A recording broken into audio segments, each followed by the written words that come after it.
नमस्कार दोस्तों, मैं के को द्वारा आपका स्वागत करता हूँ रियल स्टडी में। और मैं बताना चाहूँगा भी लॉकडाउन के बीच भी राजस्थान जो कर्मचारी चयन बोर्ड है जयपुर, उसने एक वैकेंसी निकाली है जिसमें लगभग 2100 पद हैं। और 2100 पद कौन कौन से, मैं पूरी जानकारी आपको बताऊँगा, कैसे उनका सिलेक्शन होगा, क्या क्या योग्यताएँ हैं। तो वीडियो लास्ट तक देखिएगा। तो बता देता हूँ कि ये जो विज्ञप्ति है ये तारीख 6 को जारी हुई है, 12 तारीख को जारी हुई है। और अब हम बात करते हैं कौन से हैं। तो दो भर्तियां हैं ये, एक तो आई है लैब टेक्नीशियन और एक आई है सहायक रेडियोग्राफर।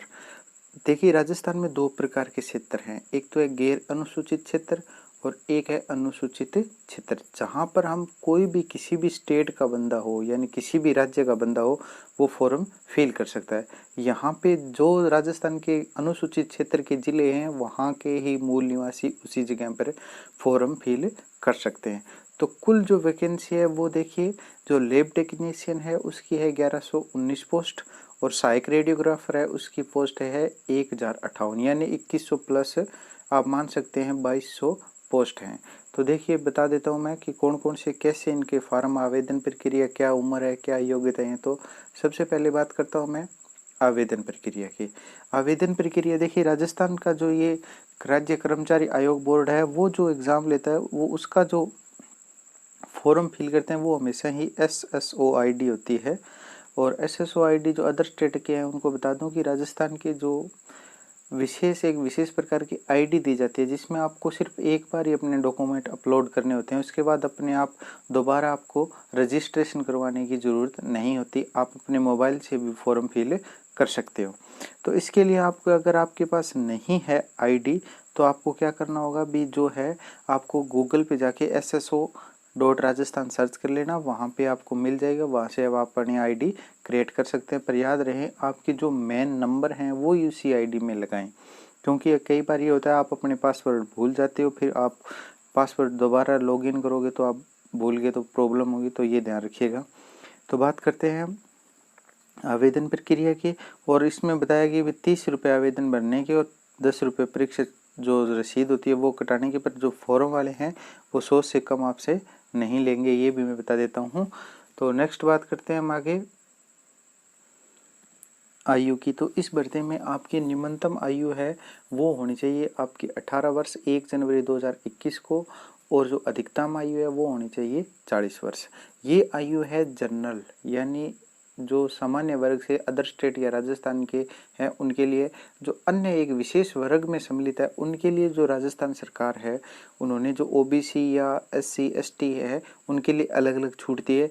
तो वहाँ पे जो पुरुष हैं उनको 5 वर्ष की छूट है, यानी वो 45 ईयर के हैं तब तक भी फॉर्म फिल कर सकते हैं।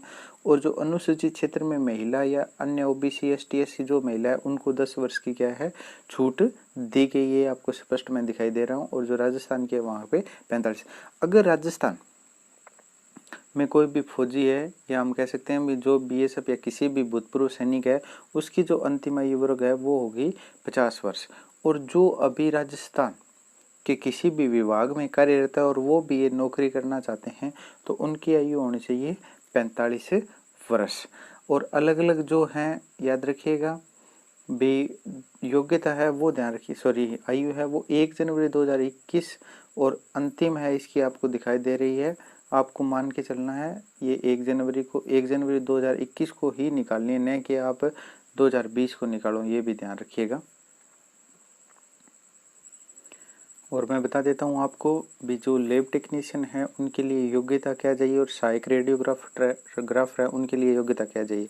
जो उनकी जो +2 यानी 12वीं क्लास है वो मैथ यानी नॉन मेडिकल या मेडिकल से होनी चाहिए। उसके बाद जो डिप्लोमा होता है 1 ईयर्स डिप्लोमा होता है वो कंप्लीट होना चाहिए। जो लैब टेक्नीशियन का डिप्लोमा होता है वो भी जो यूनिवर्सिटी है वो रिकोगनाइज बोर्ड से यानी सेंट्रल होनी चाहिए यूनिवर्सिटी, या UGC ग्रेड होनी चाहिए उसकी। और दूसरे साथ है उसको राजस्थान में हिंदी लिखना और जो देवनागरी लिपि है उसकी भी क्या है जानकारी होनी चाहिए, राजस्थान कल्चर की भी जानकारी होनी चाहिए। ये कोई इम्पोर्टेंट नहीं है, सबसे इम्पोर्टेंट है जो डिप्लोमा है वो होना जरूरी है। दूसरा है सहायक रेडियोग्राफर सीनियर सेकेंडरी। इसी में वही बात है भी, आपकी चाहे मेडिकल हो या नॉन मेडिकल से, यानी आपने मैथ से किया हो या प्लस आपने बायो से किया हुआ हो, उसमें भी आपको क्या है जो रेडियोग्राफर का जो डिप्लोमा होता है कोर्स होता है वो क्या आपका पास होना चाहिए, ये इम्पोर्टेंट है, सबसे ये ध्यान रखिएगा। उसके बाद आपको देवनागरी जो लिपि है, राजस्थान का कल्चर है, उसका भी ज्ञान होना चाहिए। तो ये नहीं है भी आपको ये कल्चर, और ये हो सकता है आपको इंटरव्यू में पूछ ले, या जो इसका होगा जो एग्ज़ाम होगा उसमें जो है ये कल्चर और इससे संबंधित क्वेश्चन बहुत सारे आते हैं। अब बात करते हैं हम इसकी जो आवेदन फीस है वो कितनी है, तो वो मैं बता। आवेदन फीस की बात करें तो सामान्य वर्ग हो चाहे आर्थिक यानी EWS लगाते हैं वो हो, क्रीमिलियर श्रेणी का हो या अन्य पिछड़ा वर्ग हो या अति पिछड़ा वर्ग का हो, उसके लिए जो आवेदन शुल्क है वो है 450 रुपये यानी 450 रुपये। राजस्थान के नॉन क्रीमिलियर यानी राजस्थान में रहने वाले मूल निवासी हैं जो OBC यानी पिछड़ा वर्ग या EWS से उनकी जो है 350 रुपये। और जो निःशक्तजन हैं या हम कह सकते हैं जो ST और SC यानी अनुसूचित जाति और अनुसूचित जनजाति के, उनके जो आवेदन शुल्क है वो है 250 रुपये। बाकी जो भी हैं अनुसूचित जाति हो या अन्य विशेष उपलब्धि हो, हम कह सकते हैं विडो, और इनका भी कितना है 250 रुपये क्या है इनका क्या है शुल्क है, ये भी याद रखिएगा। अब बात करते हैं हम भी जो इनमें विशेष बातें आपको बता देता हूं मैं। इसमें 2% है वो याद रखिएगा, खिलाड़ियों का कोटा है, वो खिलाड़ी सिर्फ राजस्थान के ही होना चाहिए। अगर आपको पूरी विज्ञप्ति चाहिए तो जो आपको नंबर दिखाई दे रहे हैं उन पे आप कांटेक्ट कर सकते हैं, हमारे व्हाट्सएप ग्रुप में भी आप सम्मिलित हो सकते हैं। और आपको नए जो एग्ज़ाम की न्यूज़ चाहिए तो आप हमारे चैनल को सब्सक्राइब कर दीजिएगा। जो जैसे ही आपको नोटिफिकेशन मिल जाएगा वैसे आप जो भी हमारे पास न्यूज़ होगी वो आपको जल्दी से जल्दी हम प्रोवाइड करवा देंगे। नेक्स्ट बात करते हैं, हमें एक और बात बता देता हूँ इम्पोर्टेंट है भी, जो भी जितने भी, अब ध्यान रखिएगा आपके जो इसमें क्या है, सरकार एग्ज़ाम ले भी सकती है और नहीं भी ले सकती है।